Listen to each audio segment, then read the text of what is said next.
नमस्कार, मैं अर्चना आपका स्वागत करती हूँ हंगामा टाइम्स में। स्वतंत्रता दिवस के रंग हंगामा टाइम्स के संग आज हमारी खास बातचीत में है सलोनी केसरवानी जी, जो बिंग वुमन फाउंडेशन के अध्यक्ष हैं और कांग्रेस के कार्यकर्ता हैं। इस स्वतंत्रता दिवस में वो क्या खास करें और किस तरीके से 15 अगस्त को अच्छे से और खास बना करके वो लोगों में क्या संदेश देना चाहेंगी। बातों का सिलसिला शुरू करते हैं और पूछते हैं इस 15 अगस्त को वो क्या खास तैयारी कर रही हैं। मैम, आपका पूरा परिचय। नमस्कार साथियों, मेरा नाम श्रीमती सलोनी केसरवानी है। मैं ऑल इंडिया प्रोफेशनल कांग्रेस की वाइस प्रेसिडेंट हूँ लखनऊ से और बिंग वुमन फाउंडेशन की अध्यक्ष हूँ। तो मैम, इस 15 अगस्त को क्या खास तैयारी है आपकी? जैसा कि मैं 2 ऑर्गेनाइजेशन को बिलोंग करती हूँ और समाज के प्रति हम सबका ही उत्तरदायित्व है कि हम स्वतंत्रता दिवस के मौके पे कुछ ऐसा कर गुजरें जिससे समाज अच्छा और साथ ही हम को ऐसे तबके को हेल्प करें, उनकी जहाँ तक हो सके कुछ ऐसी मदद करें जिससे हमारे जो स्वतंत्रता दिवस के मायने हैं उसको हम कुछ चरितार्थ कर सकें। तो इस 73rd स्वतंत्रता दिवस के अवसर पे मैंने कुछ खास तैयारियां की हैं अपने संगठन के एंड पर। और जैसा कि सभी जानते हैं कि मैंने और मेरी संस्था ने हमेशा ही समाज के उन वर्गों के प्रति जो कहीं ना कहीं बहुत ज़रूरतमंद हैं या उनको आगे आने का मौका नहीं मिला है या वो किसी न किसी परेशानियों से जूझ रहे हैं, उनकी मदद, उनकी सेवा में आगे आएँ। तो मैं एक ऐसा कार्यक्रम कर रही हूँ जिसमें हम लोग उन बच्चों के पास पहुँचेंगे जहाँ करीबन 400 बच्चे हैं जो कि एक अंडर प्रिविलेज्ड बच्चे हैं, स्कूल में पढ़ते हैं। और जैसा कि आप सभी जानते हैं कि लॉकडाउन में सबसे बड़ी समस्या रही अनाज की, खाने की, पीने की। तो हमारी ये कोशिश है कि हम उन संस्थाओं तक पहुँचे, उनके बीच में अनाज पहुँचाते भी रहे हैं और इस अवसर पर विशेष तौर पर हम उनके पास पहुँच रहे हैं। उनके बीच में खाना पीना, स्टेशनरी और आपके जो हाइजीन किट है इनका डिस्ट्रीब्यूशन करेंगे, मास्क अतिरिक्त चीज़ों का। हालांकि स्कूल तो बंद है इन दिनों, बच्चे भी अपने घर में और वो ज़रूरी भी है, लेकिन कोशिश है कि बच्चों को थोड़ी सी जानकारी, करीब समझिए 10-10 बच्चों को एक एक करके बुलाया गया है क्योंकि सबको बुलाना पॉसिबल नहीं है और वो सही भी नहीं होगा। 10 बच्चे आएंगे और संस्था के 1-2 लोग मौजूद रहेंगे। उनकी मौजूदगी में एक डॉक्टर होंगे, एक फिज़िकल ट्रेनर होंगे, बताएंगे कि किस तरह से बच्चों को इस महामारी के वक्त में अपनी सुरक्षा और उनकी सुरक्षा उनके पेरेंट्स कैसे करें, इन चीज़ों की जानकारी दी जाएगी। उनके साथ एक देश के प्रति जो छोटे बच्चों का, मुझे लगता है जैसे बचपन में सिखाया जाता है, अगर उनको वो जानकारी दी जाए तो बच्चे बहुत लाभान्वित होते हैं। तो डेफिनेटली देश से जो जुड़ी बातें हैं, अपने देश की जो महत्ता है उसके बारे में हम कुछ बात शेयर करेंगे और यही मेरा इस बार का तरीका है मनाने का और आगे भी हर एक साल हम ऐसे ही कोशिश करते हैं। यानी कोरोना महामारी के चलते जिस तरह के फेस्टिवल पे जो असर हुआ है वो तो एक मानसिकता है कि हाँ असर होगा, लेकिन जो हमारा राष्ट्रीय पर्व है स्वतंत्रता दिवस, इसको हम अलग अंदाज में मना सकते हैं, परिवार के साथ भी मना सकते हैं, ऐसे इन लोगों की सेवा करके या उनकी मदद करके। इस 15 अगस्त का जो हमारा मेन मुद्दा होता है स्वतंत्रता, कि किस तरीके से हम स्वतंत्र हुए हैं, स्वतंत्रता हमें किस तरीके से संभाल के रखनी चाहिए, इन सभी कार्यों पर आप कार्य करेंगे। हाँ बिल्कुल, जो भी समाज सेवी होते हैं और जो कुछ लोग तो खुल के काम करते हैं, कुछ लोग घरों में हैं, कुछ लोग फील्ड वर्क में नहीं आ पाते हैं। मेरी संस्था बिंग वुमेन फाउंडेशन का ये मकसद होता है, ये लक्ष्य होता है कि जो भी महिलाएं, चाहे वो घर में भी हैं, वो कुछ हद तरीके से अपने मदद से, अपने कंट्रीब्यूशन से, अपने घर में भी जो हेल्पर्स हैं या जो नेबरहुड में हैं, ज़रूरतमंद लोग हैं, उनके तक पहुँच करके अपने वजूद को सफल बनाइए। देखिए, आज़ादी हमें बहुत आसानी से मिली नहीं है। हमारे बड़े बड़े नेतागण ने न जाने कितने स्ट्रगल किए, कितने थपेड़े आए इस पूरे स्वतंत्रता अभियान में। इससे हिस्ट्री वाकिफ़ है, हम आप वाकिफ़ हैं। तो मैं ये सबको कहूँगी कि इस चीज़ को हल्के में नहीं लीजिए। आज़ादी कब चली जाए आप नहीं कह सकते, दुश्मन चारों तरफ है देश का। आपके लिए स्वतंत्रता क्या महत्व है? मेरे लिए स्वतंत्रता, मेरे लिए ही क्या, सबके लिए स्वतंत्र होना कौन नहीं चाहता, लेकिन इसको पाया कैसे गया है हिस्ट्री में, इसकी जानकारी देना बहुत जरूरी है। तब आप इसकी वैल्यू को समझेंगी। ऑफ कोर्स मानव जाति, ह्यूमन बीइंग स्वतंत्र रहेगा तब जा कर के वो कार्यशील भी रहेगा, उसकी जो वर्किंग कैपेसिटी है वो और अच्छी होगी।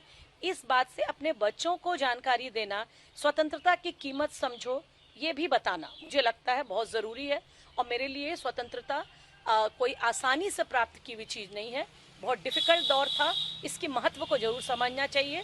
और बिल्कुल आज़ादी की सांस में कौन नहीं रहना चाहता, और अपने देश के चारों तरफ जो दुश्मन है उससे अपने देश को कैसे बचाना है, कैसे अपने वजूद को मिटने नहीं देना है, अपने देश की रक्षा करनी है, ये सारी चीज़ें मेरे लिए बहुत मायने रखती है। और यही बात मैं अपने बच्चों के साथ अपने जहाँ भी जाऊँगी सामाजिक कार्य में, चाहे वो महिलाओं की हो, बच्चों का हो, वहाँ मैं उनसे शेयर करूँगी।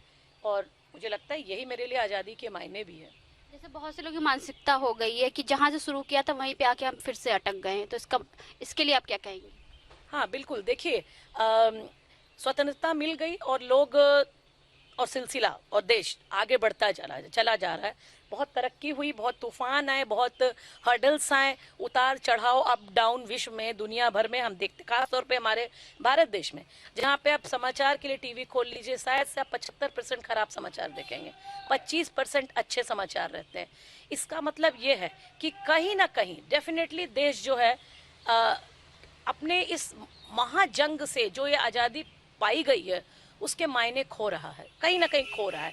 बहुत सारे ऐसे अत्याचार, अन्याय, हिंसा, मानसिक उत्पीड़न, ये सब चीज़ें देखेंगे जिससे देख करके एक जनमानस, एक साधारण आदमी, एक साधारण समाज से जुड़े लोग द्रवित होते हैं। किसी बुजुर्ग को देख लीजिए जो कभी स्वतंत्रता संग्राम के दौर थे, वो आज की स्थिति से बहुत दुखी होते हैं। ना तो स्वतंत्रता की वैल्यू किसी को मालूम है, देश के बारे में फीलिंग्स नहीं है, तो ये चीज़ें थोड़ी हर्ट करती है। मुझे तो लगता है कि ये सारी भावनाओं को आने वाले जनरेशन में अच्छे से उनके बीच में उनको सिखाना चाहिए, उनको पढ़ाना चाहिए, ताकि वो इनको समझें और आगे भी जो मायने खोते जा रहे, जो आपका सवाल है, बिल्कुल वो मायने ना खोएं। इसको हम कैसे करें, that is more important, in fact the most important. हम कैसे घर में रहते हैं और हम घर के वैल्यू को समझते हैं। देश भी एक बड़ा घर के समान एक परिवार है, उसके प्रति अपनी जिम्मेवारी हर एक नागरिक को जरूर सिखाना चाहिए, खासतौर पे आने वाले जनरेशन को। और जो यूथ हैं जो कहीं ना कहीं वाकिफ नहीं है या जान के भी थोड़ा अनजान बनते हैं, दुनिया सिर्फ चकाचौंध नहीं है। अगर देश ही नहीं रहेगा तो हम ऐसे, हमारा विश्व कैसे आगे बढ़ेगा, कैसे हम तरक्की करेंगे, कैसे हम सुरक्षित रहेंगे। तो मेरे लिए ये सारी चीज़ें बहुत मायने रखती है। मैं आने वाले जनरेशन को यही सिखाऊंगी कि अपने आज़ादी के मायने को ना खोएं और प्लीज़ अपने वैल्यूज़ को समझें, अपनी देश की इज्जत करना सीखें। तो मैम चलते चलते आपसे एक बात और कहना चाहेंगे, इस 15 अगस्त को विशेष बनाने के लिए एक विशेष क्या संदेश देना चाहेंगे हमारे आम देशवासियों को? मैं अपने तमाम देशवासियों से ये एक बात शेयर करना चाहूँगी इस संदेश के माध्यम से कि चाहे कुछ भी हो जाए, प्लीज़ प्लीज़ देश की महत्ता, देश की एकता, एकजुटता, जिसके लिए पूरा भारतवर्ष पूरे विश्व में जाना जाता है, जो हमारी पहचान है, हमारी संस्कृति, हमारा कल्चर, हमारा तौर तरीका, पहली तो बात है उसको ना खोने दें। आधुनिकता के इस दौर में हम इतने आगे बढ़ गए, इतना होड़ मच गया है कि हम नहीं जान रहे हैं कि हम किस गड्ढे में कूदते चले जा रहे हैं। मैं सिर्फ यही कहूँगी कि शांति और अमन सर्वप्रथम अपने देश में बनाएं, लोगों के साथ खुशियाँ बांटें। इस नेगेटिव दौर में जहाँ की आप भी देख रहे हैं कि महामारी फैली हुई है, बहुत सारी चीज़ें हैं, नेगेटिवनेस की तरफ एक तो ना जाए। मैं इस वर्ष स्वतंत्रता दिवस के मौके पे सभी देशवासियों से कहूँगी कि सबसे प्रथम चीज़ जो है वो अपने स्वास्थ्य की रक्षा करिए, क्योंकि कोरोना की वजह से ऑफ कोर्स सभी चीज़ें प्रभावित हैं। और साथ ही साथ मैं ये कहूँगी कि अपने आने वाले जनरेशन में सबको देशभक्ति के प्रति ज़रूर प्रेरित करें। और मैं सबको, तमाम देशवासियों को जो बाहर भी रह रहे हैं देश के, अपने तमाम सैनिक भाइयों को, सभी को स्वतंत्रता दिवस की बहुत बहुत सारी शुभकामनाएं देना चाहती हूँ। मैं चाहती हूँ हमारा भारतवर्ष इसी तरीके से खूब तरक्की करे, खूब सफलता पाए। जिस चीज़ के लिए हम पूरे दुनिया में जाने जाते हैं वो नाम हम हमेशा बना के रहें, और हम अपने बच्चों को, जनरेशन को देश भावना के प्रति ओतप्रोत करें। और ऑब्वियसली इसी तरीके से हम एक अच्छे सुनहरे भारत की कामना कर सकते हैं आने वाले समय में।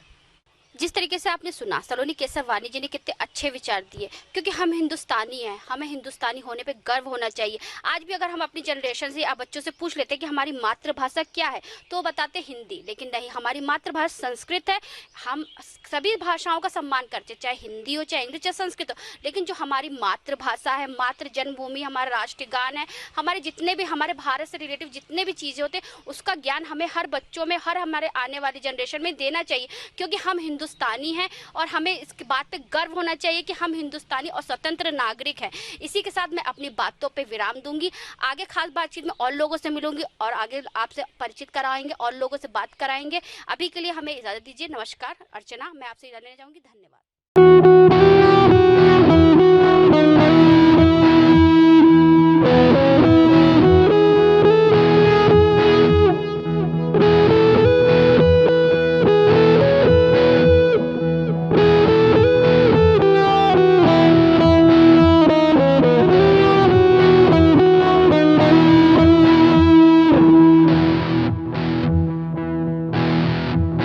Thank you.